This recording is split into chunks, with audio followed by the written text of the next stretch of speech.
ಇಲ್ಲಿ ನೋಡ್ಕೊಂಡು ಯಾ ಎಲ್ರಿಗೂ ನಮಸ್ಕಾರ. ಆ್ಯಂಡ್ ವೇದಿಕೆ ಮೇಲಿರುವ ಶ್ರೀ ರಘುನಂದನ್ ಮತ್ತು ಎಲ್ಲ ಗಣ್ಯರಿಗೂ ನನ್ನ ನಮಸ್ಕಾರ. ನನಗೆ ಈ ಆಪರ್ಚುನಿಟಿ ಕೊಟ್ಟಿರೋದಕ್ಕೆ ಕೂಡ ಧನ್ಯವಾದ. ನಾನು ಸ್ವಲ್ಪ ಕೂತ್ಕೊಂಡೇ ಮಾಡ್ತೀನಿ.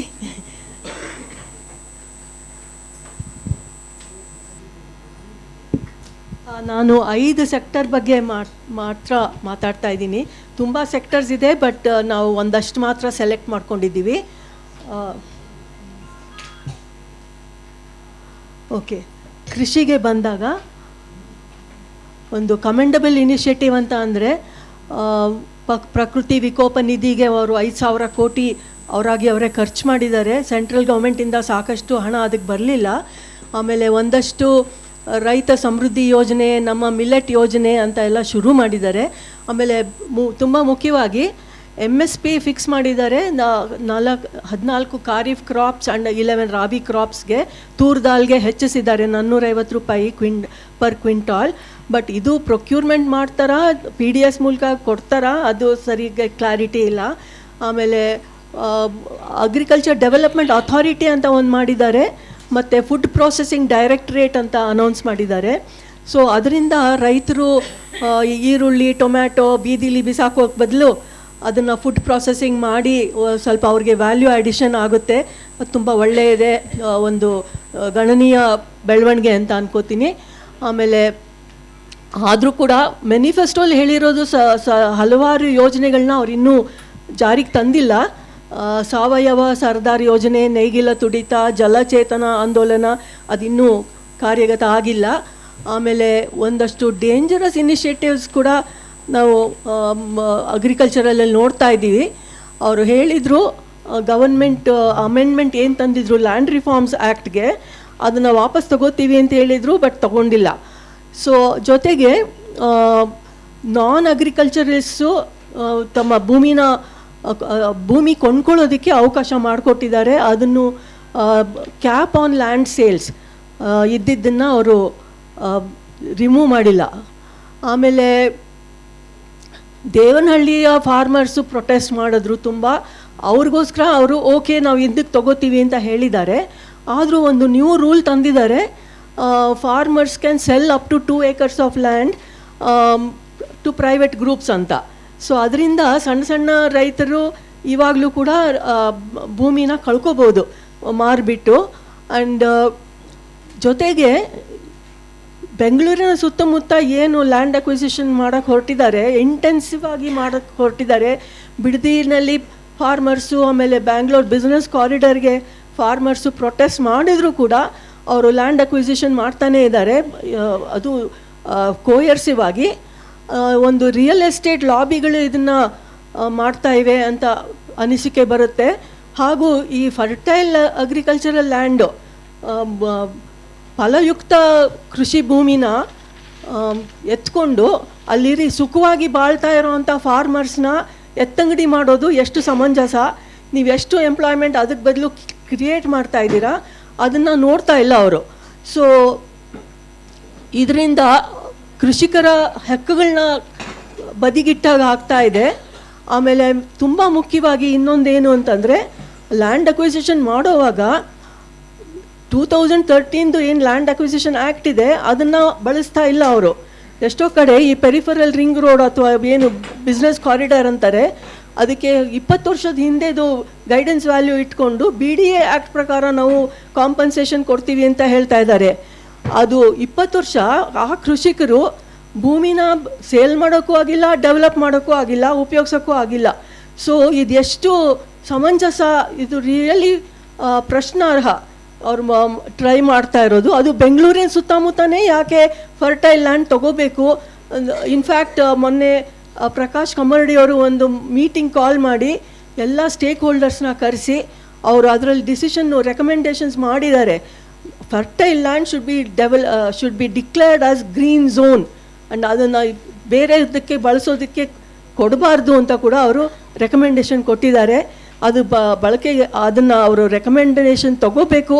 ಇಲ್ದಿದ್ರೆ ನಮ್ಮ ಕೃಷಿಕರು ಎತ್ತಂಗಡಿ ಆಗ್ತಾನೇ ಇರ್ತಾರೆ ಆ್ಯಂಡ್ ಬೇರೆಯವರು ಅಷ್ಟು ಎಂಪ್ಲಾಯ್ಮೆಂಟ್ ಕ್ರಿಯೇಟ್ ಮಾಡೋದಿಲ್ಲ ಅನ್ನೋದು ನಮಗೆ ಭಯ.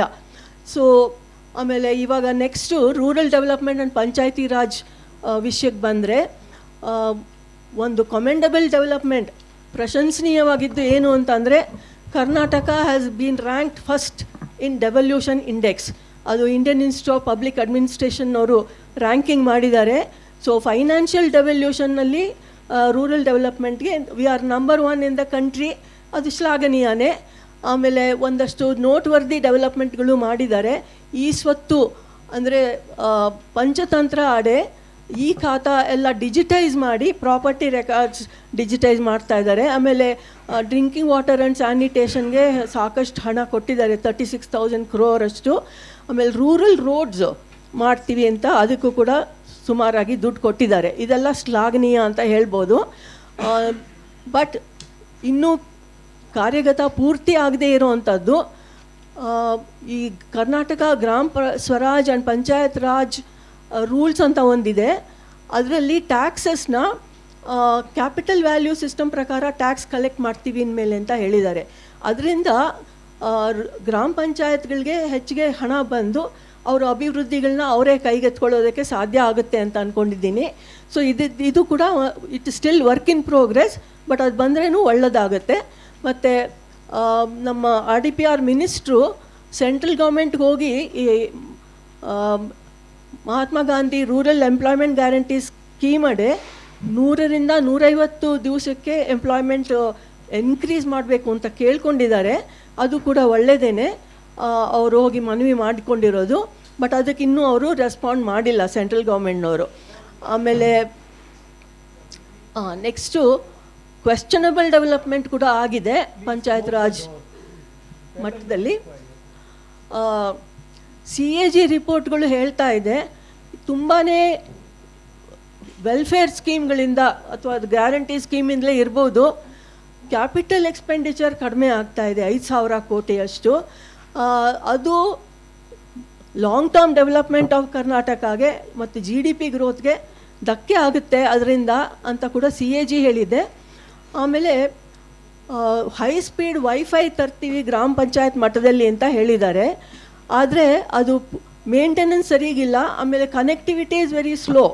ಸೊ ಅದರಿಂದ ಈವನ್ ಎಂಪ್ಲಾಯ್ಮೆಂಟ್ ಗ್ಯಾರಂಟಿ ಆ್ಯಕ್ಟಿಗೆ ತುಂಬ ತೊಂದರೆ ಆಗ್ತಾ ಇದೆ. ಯಾಕೆಂದರೆ ಅಟೆಂಡೆನ್ಸ್ನ ರೆಕಾರ್ಡ್ ಮಾಡಬೇಕು, ಅಪ್ಡೇಟ್ ಮಾಡಬೇಕು, ಮಸ್ಟರ್ ಅಪ್ಡೇಟ್ ಆಗಬೇಕು, ವರ್ಕರ್ ಪೇಮೆಂಟು ಎಲ್ಲ ಡಿಲೇ ಆಗ್ತಾ ಇದೆ. ಬಿಕಾಸ್ ಕನೆಕ್ಟಿವಿಟಿ ಅಷ್ಟು ಸಿಗ್ತಾ ಇಲ್ಲ ರೂರಲ್ ಏರಿಯಾನಲ್ಲಿ. ಸೊ ಇದರಿಂದ ತೊಂದರೆ ಆಗ್ತಾ ಇದೆ. ಆಮೇಲೆ ಲೋಕಲ್ ಬಾಡಿ ಎಲೆಕ್ಷನ್ಗಳನ್ನ ಮಾಡಿಲ್ಲ. ಅದರಿಂದ ಸೆಂಟ್ರಲ್ ಫೈನಾನ್ಸ್ ಕಮಿಷನ್ನವರು ಗ್ರ್ಯಾಂಟ್ಸ್ ಕೊಡೋದನ್ನ ಕಡಿಮೆ ಮಾಡಿದ್ದಾರೆ. 18,000 ಕೋಟಿಯಷ್ಟು ಗ್ರ್ಯಾಂಟು ಕಡಿಮೆ ಆಗ್ತಾ ಇದೆ. ಯಾಕೆಂದರೆ ಇವರು ಎಲೆಕ್ಷನ್ಗಳು ಮಾಡಿಲ್ಲ ಜಿಲ್ಲಾ ಪಂಚಾಯತ್ಗೆ ಮತ್ತು ತಾಲೂಕ್ ಪಂಚಾಯತ್ಗೆ ಅಂತ. ಸೊ ಇದೆಲ್ಲ ಕ್ವೆಶ್ಚನಬಲ್ ಡೆವಲಪ್ಮೆಂಟ್ ಆಗಿದೆ.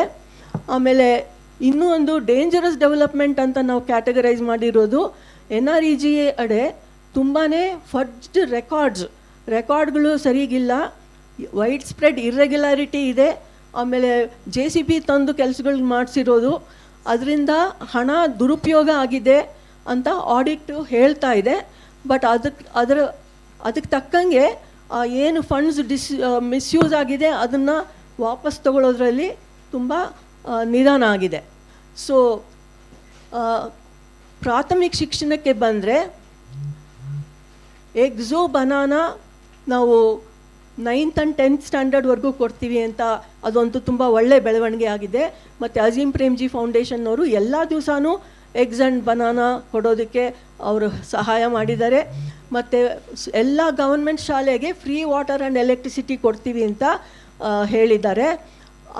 ಜೊತೆಗೆ ನ್ಯಾಷನಲ್ ಎಜುಕೇಷನ್ ಪಾಲಿಸಿ ನಮಗೆ ಬೇಡ, ನಾವೇ ಸ್ಟೇಟ್ ಎಜುಕೇಷನ್ ಪಾಲಿಸಿಗೆ ಒಂದು ಕಮಿಷನ್ ಸೆಟಪ್ ಮಾಡ್ತೀವಿ ಅಂತ ಮಾಡಿದ್ದಾರೆ. ಸೊ ಅದು ಕೂಡ ಶ್ಲಾಘನೀಯ ಅಂತಲೇ ಹೇಳ್ಬೋದು, ಕಮೆಂಡಬಲ್ ಇನಿಷಿಯೇಟಿವ್ ಅನ್ಬೋದು. ಆಮೇಲೆ ಒಂದಷ್ಟು ಇಂಪ್ರೂವ್ಮೆಂಟ್ ಆಗಿದೆ ಟಾಯ್ಲೆಟ್ ಕಟ್ಟೋದ್ರಲ್ಲಿ, ಎಲೆಕ್ಟ್ರಿಸಿಟಿ ಕನೆಕ್ಷನ್ ಕೊಡೋದ್ರಲ್ಲಿ, ಪ್ರಾಥಮಿಕ ಶಿಕ್ಷಣದ ಶಾಲೆಗಳಲ್ಲಿ ಕಂಪ್ಯೂಟರ್ ಯೂಸು ಸ್ವಲ್ಪ ಜಾಸ್ತಿ ಆಗಿದೆ. ಬಟ್ ಅಷ್ಟೇನು ಹೇಳ್ಕೊಳ್ಳೋ ಅಷ್ಟು ಜಾಸ್ತಿ ಆಗಿಲ್ಲ ಆ್ಯಕ್ಚುಲಿ. ಯಾಕೆಂದರೆ ಇದರಲ್ಲಿ ಕೂಡ ತುಂಬಾ ಕ್ವೆಶ್ಚನಬಲ್ ಡೆವಲಪ್ಮೆಂಟ್ಗಳು ಏನಂದರೆ ಟೀಚರ್ಸ್ದು ವೇಕೆನ್ಸಿ ಇವಾಗ ಕೂಡ 62,000 ಇದೆ. ಮ್ಯಾನಿಫೆಸ್ಟೋಲಿ ಎಲ್ಲನೂ 1 ವರ್ಷದಲ್ಲಿ ಫಿಲಪ್ ಮಾಡ್ತೀವಿ ಅಂತ ಹೇಳಿದರು. ಸೊ ಅದು ಆಗಿಲ್ಲ ಇನ್ನು. ಆ್ಯಂಡ್ ಏನು ಮೂಲಭೂತ ಹಕ್ಕಾಗಿದೆ ಪ್ರಾಥಮಿಕ ಶಿಕ್ಷಣ, ಅದನ್ನು ಫುಲ್ಲಿ ಅವರು ಸರಿಯಾಗಿ ಇಂಪ್ಲಿಮೆಂಟ್ ಮಾಡಿಲ್ಲ ಇವಾಗಲೂ. ಸಾವಿರಾರು ಶಾಲೆಯಲ್ಲಿ ಇವಾಗಲೂ ಇನ್ಫ್ರಾಸ್ಟ್ರಕ್ಚರು RTE ನಾರ್ಮ್ಸ್ ಪ್ರಕಾರ ಇಲ್ಲ. ನನ್ನ ಒಂದು PIL ಕೇಸ್ನಲ್ಲಿ ಗೊತ್ತಾಗ್ತಾ ಇದೆ, ಸಾವಿರಾರು ಮಕ್ಕಳು ಇವಾಗಲೂ ಔಟ್ ಆಫ್ ಸ್ಕೂಲ್ ಇದ್ದಾರೆ. ಆಮೇಲೆ ಅವ್ರದ್ದು ಒಂದು ಡೇಟಾ ಬೇಸ್ ಮಾಡಿ ಲೋಕಲ್ ಬಾಡಿನಲ್ಲಿ ಇಟ್ಕೋಬೇಕು ಅಂತ RTE ಆ್ಯಕ್ಟ್ ಹೇಳುತ್ತೆ. ಲೋಕಲ್ ಅಥಾರಿಟಿ ಸರ್ವೆ ಮಾಡಿ, house hold survey, data base of all children ಇಟ್ಕೋಬೇಕು ಅಂತಿದ್ರು. ಜಸ್ಟಿಸ್ ಓಕ್ ಅವರಿದ್ದಾಗ ಅದನ್ನು ತುಂಬ ಇನ್ಸಿಸ್ಟ್ ಮಾಡಿದ್ರು. ಪ್ಲ್ಯಾನಿಂಗ್ ಮಾಡೋಕ್ಕೆ ಎಷ್ಟು ಮಕ್ಕಳಿದ್ದಾರೆ ಅಂತಾದರೂ ಗೊತ್ತಾಗಬೇಕಲ್ಲ. ಸೊ ಆ ಡೇಟಾ ಬೇಸ್ನ ಅವರು 2020 ಇನ್ನೂ ಸರಿ ಕೊಟ್ಟಿಲ್ಲ ಕೋರ್ಟ್ಗೆ. ಬರೀ ಔಟ್ ಆಫ್ ಸ್ಕೂಲ್ ಚಿಲ್ಡ್ರನ್ನು ಸರಿಯಾಗಿ ಲೆಕ್ಕ ಕೂಡ ಅದು ಕೂಡ ಸಿಗ್ತಾ ಇಲ್ಲ. ಸೊ ಗೊತ್ತೇ ಇಲ್ಲದೆ ಹೋದರೆ ಎಷ್ಟು ಮಕ್ಕಳು ಇದ್ದಾರೆ ಅಂತ ನಾವು ಪ್ಲ್ಯಾನಿಂಗ್ ಹೇಗೆ ಮಾಡೋದು ಅವ್ರಿಗೆ. ಮತ್ತು ತುಂಬಾ ಕ್ವೆಶ್ಚನಬಲ್ ಡೆವಲಪ್ಮೆಂಟ್ ಏನು ಅಂತಂದರೆ, ಬೇರೆ ರಾಜ್ಯಗಳು 14% ಅವ್ರದ್ದೇ ಸ್ಟೇಟ್ ಬಡ್ಜೆಟ್ನ ಎಜುಕೇಷನ್ಗೆ ಕೊಡ್ತಾ ಇದ್ದಾರೆ. ನಾವು ಅಭಿವೃದ್ಧಿ ಹೊಂದಿರೋ ಅಂಥ ರಾಜ್ಯ ಅಂತ ನಾವು ಹೇಳ್ಕೊತೀವಿ. ಆದರೆ 2023-24 11% ಮಾತ್ರ ನಾವು ಕೊಟ್ಟಿದ್ವಿ. ಆಮೇಲೆ ಈ ವರ್ಷ ಪ್ರಶಾಂತ್ ಅವರು ತಗೊಂಡಿರೋ ಫಿಗರ್ಸ್ ಪ್ರಕಾರ 10% ಇಳಿದಿದೆ. ಸೊ ನಾವು ಒಂದು ಕಡೆ ನಾವು ತುಂಬ ಅಭಿವೃದ್ಧಿ ಹೊಂದಿದ್ದೀವಿ ಅಂತ ಹೇಳ್ತಾ ಇದ್ದೀವಿ, ಬಟ್ ಎಜುಕೇಷನ್ಗೆ 6% GSDPನೂ ನಾವು ಕೊಡ್ತಾ ಇಲ್ಲ ಅಂತಂದರೆ ನಾವು ಯಾವ ರೀತಿ ಅಭಿವೃದ್ಧಿ ಪಡ್ಕೊತೀವಿ?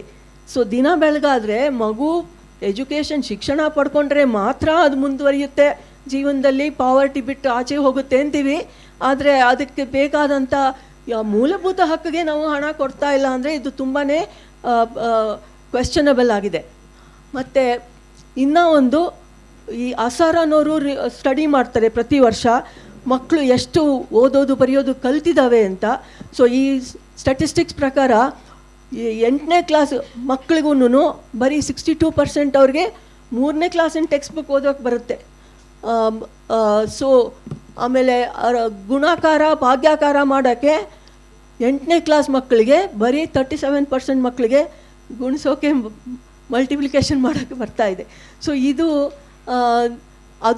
ಇದು ನ್ಯಾಷನಲ್ ಆ್ಯಾವ್ರೇಜ್ಗಿಂತ ಕಡಿಮೆ ಅಚೀವ್ಮೆಂಟ್ ಆಗ್ತಾಯಿದೆ ನಮ್ಮ ಶಾಲೆಗಳಲ್ಲಿ. ಇದು I still have 3 subjects. Oh, sorry. Okay.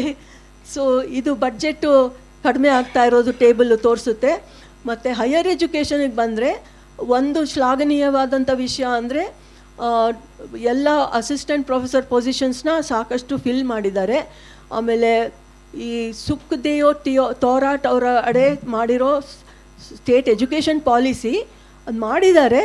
ಆದರೆ ಅದ್ರದ್ದು ಕ್ಲಾರಿಟಿ ಇಲ್ಲ, ಇನ್ನು ರಿಜೆಕ್ಟ್ ಮಾಡ್ತಾರಾ ಅಕ್ಸೆಪ್ಟ್ ಮಾಡ್ಕೋತಾರಾ, ಅದು ಪಬ್ಲಿಕ್ ಕನ್ಸಲ್ಟೇಷನ್ ಆಗಿಲ್ಲ, ಮತ್ತು ಮೀಡಿಯಾ ಬ್ರೀಫಿಂಗ್ಸ್ ಆಗಿಲ್ಲ ಅದ್ರ ಬಗ್ಗೆ, ಅದು ಯಾರಿಗೂ ಕೈಗೆ ಸಿಕ್ಕಿಲ್ಲ. ಸೊ ಒಂದು ಆ್ಯಕ್ಷನ್ ಪ್ಲ್ಯಾನ್ ಮಾಡಿ ಅದರಲ್ಲಿ ಏನಿದೆ ವಿಷಯ ಅದನ್ನು ಹೊರಗಿಡಬೇಕಾಗಿದೆ. ಆಮೇಲೆ ಪ್ರಾಬ್ಲಮ್ಯಾಟಿಕ್ ಇನಿಷಿಯೇಟಿವ್ ಏನು ಅಂತಂದರೆ, ಹೈಯರ್ ಎಜುಕೇಷನ್ನಲ್ಲೂ ಬಡ್ಜೆಟ್ಟು ಸಾಕಷ್ಟು ಕೊಡ್ತಾ ಇಲ್ಲ. ಮತ್ತು ಎಲ್ಲನೂ ಆನ್ಲೈನ್ ಲರ್ನಿಂಗ್ಗೆ ಮಹತ್ವ ಕೊಡ್ತಾ ಇದ್ದಾರೆ. ಲರ್ನಿಂಗ್ ಮ್ಯಾನೇಜ್ಮೆಂಟ್ ಸಿಸ್ಟಮ್ ಅಂದ್ಬಿಟ್ಟು, ಸೊ ಎಷ್ಟು ಮಕ್ಕಳಿಗೆ ಆನ್ಲೈನ್ ಸಿಗುತ್ತೆ ಸ್ಟಡಿ ಮಾಡೋಕ್ಕೆ. ಸೊ ಬಡ ಮಕ್ಕಳು ಮತ್ತು ಗ್ರಾಮೀಣ ಪ್ರದೇಶದ ಮಕ್ಕಳಿಗೆ ಇದು ತುಂಬ ತೊಂದರೆ ಕೊಡುತ್ತೆ. ಮತ್ತು ತುಂಬಾ ಕ್ವೆಶ್ಚನಬಲ್ ಏನು ಅಂತಂದರೆ, ಅಥವಾ ಪ್ರಾಬ್ಲಮ್ಯಾಟಿಕ್ ಅಂದರೆ, ಒಂದಾದರೂ state university top 100 higher education ಇನ್ಸ್ಟಿಟ್ಯೂಟ್ಸ್ನಲ್ಲಿ ಬರ್ತಾ ಇಲ್ಲ. ಒಂದಕ್ಕಾದರೂ ಟಾಪ್ 100 ನಮ್ಮ ಯೂನಿವರ್ಸಿಟಿಗಳು. ಇದು ತುಂಬಾ ವಿಪರ್ಯಾಸದ ಸಂಗತಿ. ಮತ್ತು ಲಾಸ್ಟ್ ಸೆಕ್ಷನ್ನೇ ಬಂದಿದ್ದೀನಿ ಲೇಬರ್ಗೆ. ಸೊ ಲೇಬರ್ನಲ್ಲಿ ಒಂದಷ್ಟು ಒಳ್ಳೆ ಬೆಳವಣಿಗೆಗಳು ಆಗಿದೆ.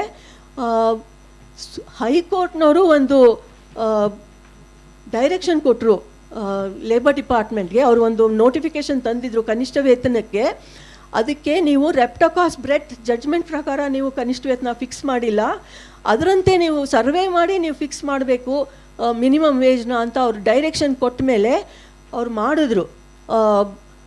ಒಂದು ಅನ್ಸ್ಕಿಲ್ಡ್ ವರ್ಕರ್ಗೆ ಒಂದು 20,000 ಮತ್ತು ಸ್ಕಿಲ್ಡ್ ವರ್ಕರ್ಗೆ 40,000ವರೆಗೂ ಫಿಕ್ಸ್ ಮಾಡಿ ನೋಟಿಫಿಕೇಷನ್ ಹೊರಡಿಸಿದ್ರು. ಬಟ್ ಅದನ್ನು ಎಂಪ್ಲಾಯರ್ಸು ತುಂಬ ತರಾಟೆಗೆ ತಗೊಂಡು ಮಿನಿಮಮ್ ವೇಜ್ ಅಡ್ವೈಸರಿ ಬೋರ್ಡಲ್ಲಿ ಜಗಳ ಮಾಡಿ ಅದು ಒಪ್ಕೊತಾ ಇಲ್ಲ ಅವರು. ಸೊ ಅದಕ್ಕೆ ಇವಾಗ ಗವರ್ಮೆಂಟ್ಗೆನೇ ನೋಟಿಫಿಕೇಷನ್ನ ಹೊರಡಿಸೋದಕ್ಕೆ ಸೆಕ್ರೆಟೇರಿಯಟ್ಗೆ ಕಳಿಸಿದ್ದಾರೆ. ಹೋಪ್ಫುಲಿ ಅಲ್ಲಿ ಅವರು ರೆಪ್ಟಕಾಸ್ ಬ್ರೆಡ್ ಪ್ರಕಾರ ನೋಟಿಫಿಕೇಷನ್ ಇಶ್ಯೂ ಮಾಡಿದ್ರೆ ನಮ್ಮ ಕೆಳಮಟ್ಟದ ಕೆಲಸಗಾರರಿಗೆ ಎಷ್ಟು ಪರ್ಚೇಸಿಂಗ್ ಪವರ್ ಹೆಚ್ಚಾಗುತ್ತೆ ಆವಾಗ. ಸೊ ಲೋಕಲ್ ಎಕಾನಮಿ ತುಂಬ ಚೆನ್ನಾಗಿ ಡೆವಲಪ್ ಆಗುತ್ತೆ ಆವಾಗ, ಮತ್ತು ಎಕಾನಮಿ ಗ್ರೋ ಆಗುತ್ತೆ. ನಮ್ಮ ಕೆಳಮಟ್ಟದವ್ರಿಗೆ ಕೈನಲ್ಲಿ ಕಾಸಿಲ್ದಿರ ನಮ್ಮ GDP ಹೆಚ್ಚುತ್ತಾ ಇಲ್ಲ. ಯಾವಾಗ ನೋಡಲಿ ಫಾರಿನ್ ಇನ್ವೆಸ್ಟ್ಮೆಂಟ್ ಬೇಕು ನಮ್ಮ ಡೆವಲಪ್ಮೆಂಟ್ಗೆ ಅಂತೀವಿ. ನಮ್ಮ ಜನಕ್ಕೆ ಪರ್ಚೇಸಿಂಗ್ ಪವರ್ ಕೊಟ್ಟರೆ ಅವ್ರು ಎಷ್ಟು ಚೆನ್ನಾಗಿ ಅಭಿವೃದ್ಧಿ ಆಗ್ಬೋದು. ಈ ನೋಟಿಫಿಕೇಷನ್ ಬಂದರೆ ತುಂಬಾ ಅದು ಶ್ಲಾಘನೀಯ. ಮತ್ತು ಇನ್ನೊಂದು ಒಳ್ಳೆ ಕೆಲಸ ಏನು ಲೇಬರ್ ಮಾಡಿದ್ರು ಅಂದರೆ, ಒಂದು ರಾಜ್ಯ ಮಟ್ಟದ ಲೇಬರ್ ಪಾಲಿಸಿ ಡೆವಲಪ್ ಮಾಡೋಕ್ಕೆ ಒಂದು ಕಮಿಟಿ ಮಾಡಿದ್ರು. ಆ ಕಮಿಟಿ ಇವಾಗ ಫೈನಲ್ ವರ್ಷನ್ ಮಾಡ್ತಾ ಇದೆ. ಲೇಬರ್ ಪಾಲಿಸಿ ಬಗ್ಗೆ ಫೈನಲ್ ವರ್ಷನ್ ಇವಾಗ ರೆಡಿ ಆಗ್ತಾ ಇದೆ. ಅದರಲ್ಲಿ ಅದು ಏನನ್ನೋದು ಬಂದರೆ ನಮ್ಮ ಎಲ್ಲ ಕಾರ್ಮಿಕರಿಗೆ, ಎಸ್ಪೆಷಲಿ ಅಸಂಘಟಿತ ಕಾರ್ಮಿಕರಿಗೆ ಮಿನಿಮಮ್ ವೇಜ್ ಸರಿಗೆ ಬರುತ್ತೆ, ರೆಗ್ಯುಲೇಷನ್ ಆಫ್ ವರ್ಕಿಂಗ್ ಕಂಡೀಷನ್ ಆಗುತ್ತೆ, ಫ್ರೀಡಮ್ ಆಫ್ ಅಸೋಸಿಯೇಷನ್ನು, ಆಮೇಲೆ ಆಕ್ಯುಪೇಷನಲ್ ಸೇಫ್ಟಿ ಆ್ಯಂಡ್ ಹೆಲ್ತ್ ಮತ್ತು ಸಾಮಾಜಿಕ ಭದ್ರತೆ ಕೂಡ ಅದ್ರ ಮೂಲಕ ಅವರು ಅನುಷ್ಠಾನ ಮಾಡಿದ್ರೆ ಸಿಗೋದಕ್ಕೆ ಚಾನ್ಸಸ್ ಇದೆ. ಇದು ಒಳ್ಳೆ ಬೆಳವಣಿಗೆ. ಆ್ಯಂಡ್ ಈವನ್ ವಾಸವಿ ಕೂಡ ಮೆನ್ಷನ್ ಮಾಡಿದ್ರು, ಒಂದಷ್ಟು ಒಳ್ಳೆಯ ಕಾಯ್ದೆಗಳು ತಂದಿದ್ದಾರೆ. Motor transport and other allied workers social security act ಅಂತ ತಂದಿದ್ದಾರೆ. ಮತ್ತು ಗಿಗ್ ವರ್ಕರ್ಸ್ಗೆ ಆ್ಯಕ್ಟ್ ತಂದರು, ಸೋಷಿಯಲ್ ಸೆಕ್ಯೂರಿಟಿ ಆ್ಯಂಡ್ ವೆಲ್ಫೇರ್ ಅಂತ. ಮತ್ತು ಹಲವಾರು ಅಮೆಂಡ್ಮೆಂಟ್ಸು ಮಾಡಿದ್ದಾರೆ. ಬಟ್ ಎಸೆನ್ಷಿಯಲ್ ಸರ್ವಿಸಸ್ ಮೇಂಟೆನೆನ್ಸ್ ಆ್ಯಕ್ಟ್ನ ರೋಡ್ ಟ್ರಾನ್ಸ್ಪೋರ್ಟ್ ವರ್ಕರ್ಸ್ಗೂ ತಂದಿದ್ದಾರೆ. ಅಂದರೆ ಸಾರಿಗೆ ಸಂಸ್ಥೆಯ ಕೆಲಸಗಾರರು ಕೂಡ ಸ್ಟ್ರೈಕ್ ಮಾಡಿ ಹೋಗೋಂಗಿಲ್ಲ ಅಂತ. ಅದು ಒಳ್ಳೆಯೇ ನೋಟ್ವರ್ದಿ ಇನಿಷಿಯೇಟಿವ್ಸ್ ಅಂತಲೇ ಹೇಳ್ಬೋದು. ಆಮೇಲೆ ಇವಾಗ ವರ್ಕ್ ಇನ್ ಪ್ರೋಗ್ರೆಸ್ ಅಡೆ ಗೀತಾ ಮೆನನ್ ಇಲ್ಲಿದ್ದಾರೆ. ಡೊಮೆಸ್ಟಿಕ್ ವರ್ಕರ್ಸ್ ಬಿಲ್ ಕೂಡ ಬರ್ತಾ ಇದೆ, social security and welfare bill. But questionable ಏನು ಇಶ್ಯೂ ಅಂತಂದರೆ, ಪೀಸ್ ಮೀಲ್ ಹೀಗೆ ಕಾಯ್ದೆಗಳನ್ನ ರಚನೆ ಮಾಡ್ತಾ ಇದ್ದರೆ ಗಿಗ್ ವರ್ಕರ್ಸ್ಗೆ ಬೇರೆ, ಡೊಮೆಸ್ಟಿಕ್ ವರ್ಕರ್ಸ್ಗೆ ಬೇರೆ, ಮೋಟರ್ ವರ್ಕರ್ಸ್ಗೆ ಬೇರೆ, ಅದು ಒಂದೊಂದು ಕಾಯ್ದೆ ಅಡೆ ಒಂದು 3-4 ಲಕ್ಷ ಜನ ಬರ್ತಾರೆ. ಸೊ ನಮ್ಮಲ್ಲಿರೋದು 1 ಕೋಟಿಗಿಂತ ಹೆಚ್ಚು ಅಸಂಘಟಿತ ಕಾರ್ಮಿಕರಿದ್ದಾರೆ. ಅವ್ರನ್ನೆಲ್ಲ ನಾವು ಮುಟ್ಟಬೇಕು ಅಂತಂದರೆ ಈ ಪೀಸ್ ಮೀಲ್ ಲೆಜಿಸ್ಲೇಷನ್ ಮೂಲಕ ನಾವು ಯಾವಾಗ ಮುಟ್ತೀವಿ, ಮತ್ತು ಸಾರ್ವತ್ರಿಕ ಯಾವಾಗ ಮಾಡೋದು ಸಾಮಾಜಿಕ ಭದ್ರತೆನ. ಸೊ ನಾನು ಕಮಿಟಿ ಮೆಂಬರ್ ಆಗಿದ್ದೀನಿ ಲೇಬರ್ ಪಾಲಿಸಿದು, ಅಲ್ಲಿ ಹೇಳ್ತಾನೆ ಬರ್ತಾ ಇದ್ದೀನಿ, ಒಂದು ಕಾಮನ್ ಲಾ ಮಾಡೋಣ ನಾವು. ಎಲ್ಲ ಅಸಂಘಟಿತ ಕಾರ್ಮಿಕರಿಗೆ ಸಾಮಾಜಿಕ ಭದ್ರತೆ ಯೂನಿಫಾರ್ಮ್ ಆಗಿ ಸಿಗೋ ಹಾಗೆ, ಮೇ ಬಿ ಎಲ್ಲ 9 ಬೆನಿಫಿಟ್ ಕೊಡೋಕ್ಕಾಗದೇ ಇರ್ಬೋದು ಒಂದೇ ಸಾರಿ, ಬಟ್ ಅಟ್ಲೀಸ್ಟ್ ಮಿನಿಮಮ್ ಸೋಷಿಯಲ್ ಸೆಕ್ಯೂರಿಟಿನ ಎಲ್ರಿಗೂ ಸಿಗೋ ಹಾಗೆ ಮಾಡಬೇಕು ಅಂತ ನಾನು ಒತ್ತಾಯ ಮಾಡ್ತಾ ಇದ್ದೀನಿ. ಅದೆಷ್ಟು ಮಟ್ಟಿಗೆ ಕಾರ್ಯಗತ ಆಗುತ್ತೆ ಗೊತ್ತಿಲ್ಲ. ಆಮೇಲೆ ಇನ್ನೊಂದು ಕ್ವೆಶ್ಚನಬಲ್ ಇನಿಷಿಯೇಟಿವ್ ಏನು ಅಂತಂದರೆ, ಯುವ ನಿಧಿನಲ್ಲಿ ಬೆನಿಫಿಷರೀಸು ಕಡಿಮೆ ಆಗ್ತಾ ಇದ್ದಾರೆ. ಅವ್ರಿಗೆ ಸ್ಕಿಲ್ ಡೆವಲಪ್ಮೆಂಟು ತೊಗೊತಾ ಇಲ್ಲ ಅವರು. ಸೊ ಅವ್ರ ಸ್ಕಿಲ್ ಡೆವಲಪ್ಮೆಂಟ್ ತೊಗೊಂಡ್ರೆ ತಾನೇ ಅವ್ರಿಗೆ ಒಳ್ಳೆ ಕೆಲಸ ಸಿಗೋದು ಮುಂದಕ್ಕೆ. ಜೊತೆಗೆ ಈ ಪಾಲಿಸಿ ಕಮಿಟಿನಲ್ಲಿ ನಾನು ಕೂಡ ಹೇಳಿದ್ದೆ, ಮಕ್ಕಳು ಡ್ರಾಪ್ಔಟ್ ಆಗ್ತಾ ಇದ್ದಾರೆ, 14 ಇಯರ್ಸ್ಗೆ ಕೆಲಸ ಸೇರ್ಕೊಳ್ಳೋಕ್ಕೆ ಅವ್ರಿಗೆ ಅವಕಾಶ ಕೊಡ್ತಿದ್ದೀರಾ. ಚೈಲ್ಡ್ ಲೇಬರ್ ಆ್ಯಕ್ಟ್ ಅಡೆ 14 ಇಯರ್ಸೇ you need to work. Skill ಇಲ್ದಿರ ಅವರು ಲೇಬರ್ ಫೋರ್ಸ್ ಜಾಯಿನ್ ಆಗ್ತಾ ಇದ್ದಾರೆ. ಅವ್ರಿಗೆ ಆಮೇಲೆ ನೀವು ಎಲ್ಲೋ ಹುಡುಕಿ ಅವ್ರಿಗೆ ಸ್ಕಿಲ್ಲಿಂಗ್ ಮಾಡ್ತೀವಿ ಅಂತಂದರೆ ಎಷ್ಟು ಸಮಂಜಸ. ಸೊ ನಾನು ಕೂಡ ಅದರಲ್ಲಿ ರೆಕಮೆಂಡ್ ಮಾಡಿದ್ದೀನಿ, ಸೆಕೆಂಡ್ರಿ ಎಜುಕೇಷನ್ ಟೈಮ್ನಲ್ಲೇ ಕಂಪಲ್ಸರಿಯಾಗಿ ಯಾರಿಗೆ 1 minute sir, I am just coming to the last one. Yeah, so skill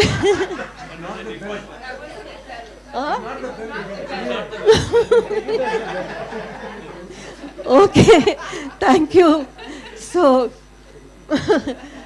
skill development secondary ಎಜುಕೇಷನ್ನಲ್ಲೇ ಯಾರಿಗೆ ಅಕಾಡೆಮಿಕ್ ಆಪ್ಟಿಟ್ಯೂಡ್ ಇಲ್ಲ ಅವ್ರಿಗೆ ಕೊಟ್ಟರೆ ಅವ್ರು 18 ವರ್ಷ ಆಗೋಷ್ಟೊತ್ತಿಗೆ ಸ್ಕಿಲ್ ಪಡ್ಕೊಂಡು ಅವರು ವರ್ಕ್ ಫೋರ್ಸ್ ಜಾಯಿನ್ ಆಗಬೇಕು.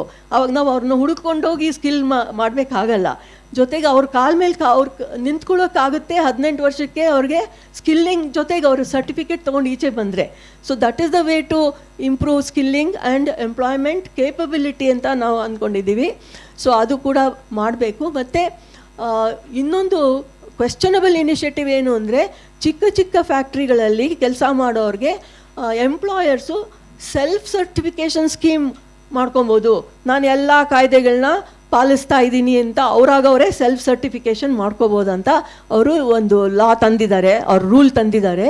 ಸೊ ಇವಾಗ ಆಗಲೇ ನಮಗೆ ಗೊತ್ತು, ಕನಿಷ್ಠ ವೇತನ ಸಿಗ್ತಿಲ್ಲ, ರೆಗ್ಯುಲೇಷನ್ ವರ್ಕಿಂಗ್ ಕಂಡೀಷನ್ ಇಲ್ಲ, ಬಿದ್ದು ಸಾಯ್ತಾ ಇದ್ದಾರೆ ಜನ ಕನ್ಸ್ಟ್ರಕ್ಷನ್ ವರ್ಕ್ ಮಾಡೋರು. ಸೊ ಅಂಥವ್ರಿಗೆಲ್ಲ ನಾವು ಸೆಲ್ಫ್ ಸರ್ಟಿಫೈ ಮಾಡ್ಕೊಳ್ಳಿ ಅಂದರೆ ಶೋಷಣೆ ಇನ್ನೂ ಹೆಚ್ಚಾಗುತ್ತೆ ಅಂತ ನಾವು ಅನ್ಕೋತಾ ಇದ್ದೀವಿ. ಕನಿಷ್ಠ ವೇತನನೂ ಕೊಡೋದು ಕಾಯಂ ಆಗೋದಿಲ್ಲ, ಸೆಲ್ಫ್ ಸರ್ಟಿಫೈ ಮಾಡ್ಕೊಂಡ್ಬಿಡ್ತಾರೆ. ಸೊ ಇದು ತುಂಬ ಕ್ವೆಶ್ಚನಬಲ್ ಅಂತ ನಾನು ಅನಿಸ್ತಾ ಇದೆ. ಜೊತೆಗೆ ಗಾರ್ಮೆಂಟ್ ವರ್ಕರ್ಸು ಎಷ್ಟು ಲಕ್ಷಾಂತರ ಇದ್ದಾರೆ ನಮ್ಮ ರಾಜ್ಯದಲ್ಲಿ. ಅವ್ರಿಗೆ ಯಾಕೋ ಕನಿಷ್ಠ ವೇತನ ಹೆಚ್ಚುತ್ತಾನೇ ಇಲ್ಲ. ಇವಾಗ ಬರೋ ಫೈನಲ್ ನೋಟಿಫಿಕೇಷನ್ನಲ್ಲಿ ಕನಿಷ್ಠ ವೇತನ ಹೆಚ್ಚುತ್ತಾ ಅವ್ರಿಗೂ ಗೊತ್ತಿಲ್ಲ. ಬಿಕಾಸ್ ಎಂಪ್ಲಾಯರ್ಸ್ದು ಅಷ್ಟು ಪ್ರೆಷರ್ ಇದೆ ಅವ್ರ ಮೇಲೆ. ದೋ ಇಟ್ಸ್ ಎನ್ ಎಕ್ಸ್ಪೋರ್ಟ್ ಸೆಕ್ಟರ್, ಎಲ್ಲ ಬಟ್ಟೆ ಫಾರಿನಿಗೆ ಕಳಿಸ್ತಾ ಇದ್ದಾರೆ, ಅವ್ರಿಗೆ ಸಾಕಷ್ಟು ಪ್ರಾಫಿಟ್ ಬರ್ತಾ ಇರಬೇಕು. ಬಟ್ ಅವ್ರಿಗೆ ಆ ಕೆಲಸಗಾರರಿಗೆ 10,000 ಅಷ್ಟು ಕನಿಷ್ಠ ವೇತನ ಸಿಗ್ತಾ ಇದೆ. ತುಂಬಾ ಇದು ವಿಪರ್ಯಾಸ. ವೇರಾಸ್ IT ಸೆಕ್ಟರ್ನವರು they are somehow doing well ಅಲ್ವಾ, ಸೇಮ್ ಎಕ್ಸ್ಪೋರ್ಟ್ ಓರಿಯೆಂಟೆಡ್ ಇಂಡಸ್ಟ್ರಿನಲ್ಲಿ. ಆಮೇಲೆ ಐ ಥಿಂಕ್ ಕಡೆಯದಾಗಿ ಕನ್ಸ್ಟ್ರಕ್ಷನ್ ವರ್ಕರ್ಸ್ ವೆಲ್ಫೇರ್ ಬೋರ್ಡಲ್ಲೂ ತುಂಬಾ ದುರುಪಯೋಗ ಆಗಿದೆ ಹಣ ಅಂತ ಬರ್ತಾ ಇದೆ CAG ರಿಪೋರ್ಟಲ್ಲಿ ಕೂಡ. ಯಾಕೆಂದರೆ ಅದರಲ್ಲಿ ಒಂದು ತಪ್ಪೇನು ಅಂತಂದರೆ ಎಲ್ಲ ಬೋಗಸ್ ವರ್ಕರ್ಸ್ ಇದ್ದಾರೆ. ಯಾರೋ ಟೇಲರು, ಯಾರೋ ಕ್ರಾಫ್ಟ್ಸ್ಮನ್ನು ಎಲ್ಲ ಸೇರ್ಕೊಂಡ್ಬಿಟ್ಟು ನಾವು ಕನ್ಸ್ಟ್ರಕ್ಷನ್ ವರ್ಕರ್ ಅಂತ ಹೇಳ್ಕೊಂಡು ಅವ್ರು ದುಡ್ಡು ಪಡ್ಕೊತಾ ಇದ್ದಾರೆ ಅಂದ್ಬಿಟ್ಟು ಅದು ಆರೋಪ ಇದೆ. ಬಟ್ ನಾನು ಹೇಳೋದು ಆ ಆರೋಪ ಯಾಕೆ ಬರ್ತಾ ಇದೆ, because you are making piecemeal legislation. ಅಲ್ಲಿ ಕನ್ಸ್ಟ್ರಕ್ಷನ್ ವರ್ಕರ್ಸ್ನಲ್ಲಿ ಬೋರ್ಡಲ್ಲಿ ಸಾಕಷ್ಟು ಹಣ ಇದೆ ಅಂದ್ಬಿಟ್ಟು ಎಲ್ಲರೂ ಅಲ್ಲೇ ಹೋಗಿ ರಿಜಿಸ್ಟರ್ ಮಾಡ್ಕೊತಾ ಇದ್ದಾರೆ. ನೀವು ಅದೇ ಥರ ಸಬ್ಸಿಡೀಸು ಸ್ಕೀಮ್ಸು ಎಲ್ಲ ಅಸಂಘಟಿತ ಕಾರ್ಮಿಕರಿಗೆ ಕೊಟ್ಟರೆ ಅವ್ರು ಒಬ್ರಿಗೊಬ್ರಿಗೆ ಕಾಂಪಿಟೇಷನ್ ಬರಲ್ಲ, ಹಿಂಗೆ ಅವರು ಬೋಗಸ್ ಅಂತ ಡಿಕ್ಲೇರ್ ಆಗಲ್ಲ. ಸೊ ಅದು ಇರೋದು ಪ್ರಾಬ್ಲಮ್ಮು. ಸೊ ಅದಕ್ಕೆ ನಾನು ಪದೇ ಸಮಾನವಾದಂಥ ಕಾಯ್ದೆ ತರಬೇಕು, ಎಲ್ರಿಗೂ ಅನ್ವಯಿಸೋಕೆ ಅಂತ ನಾನು ಹೇಳ್ತಾ ಇದ್ದೀನಿ. ಸೊ ನನಗೆ ಇಷ್ಟು ಹೇಳೋಕ್ಕೆ ಮಾತಾಡೋಕ್ಕೆ ಅವಕಾಶ ಮಾಡಿಕೊಟ್ಟಿದ್ದಕ್ಕೆ ನಾನು ಹೆಚ್ಚಿಗೆ ಟೈಮ್ ತೊಗೊಂಡಿದ್ರೆ ಕ್ಷಮೆ ಕೇಳ್ತಾ ನಾನು ಮಾತು ಮುಗಿಸ್ತೀನಿ. Thank you very much. ಧನ್ಯವಾದಗಳು ಕಾತ್ಯಾಯನಿ ಅವರೇ. ಸಂದೀಪ್ ಅನುರುದನ್, ತಾವು ಬೆಂಗಳೂರು ಮತ್ತು ಎನ್ವೈರ್ಮೆಂಟ್